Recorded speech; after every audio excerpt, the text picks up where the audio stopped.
अस्सलामु अलैकुम वरहमतुल्लाहि वबरकातुहू। अल्हम्दुलिल्लाहि वस्सलातु वस्सलामु अला रसूलिल्लाहि अम्मा बाद।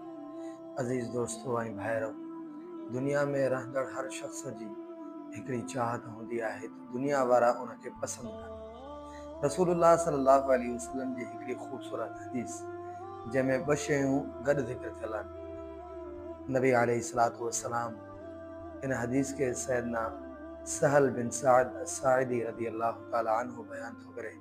इमाम इब्न माजा रहमहुल्लाह पंहिंजी किताब में हिन हदीस के ज़िक्र कयो आहे। सहाबी चए थो त रसूलुल्लाह सल्लल्लाहु अलैहि वसल्लम वटि हिकु माण्हू आयो। जा रजुलुन इलन नबी सल्लल्लाहु अलैहि वसल्लम फ़क़ाल दुल्लनी अला अमलिन इज़ा अमिलतुहु अहब्बनी अल्लाह व अहब्बनी अन्नास।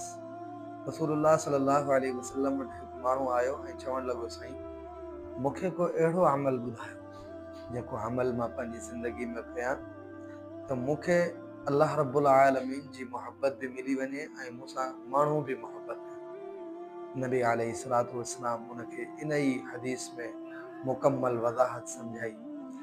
फरमायो इज़हद फी दुनिया युहिब्बुकल्लाह। नबी अलैहिस्सलातु वस्सलाम फरमायो त दुनिया सां मोहब्बत करणु छॾे ॾे, अल्लाह रब्बुल आलमीन तोसां मोहब्बत कंदो। वज़हद फीमा इंदन नास युहिब्बुकन नास। ऐं ॿी ॻाल्हि नबी अलैहिस्सलातु वस्सलाम उनखे ज़िक्र कंदे फरमाई त माण्हुनि जे खीसनि में नज़रूं न विझ, माण्हुनि जे खीसनि में नज़रूं विझणु छॾे ॾे त दुनिया जो हर माण्हू तोसां मोहब्बत कंदो।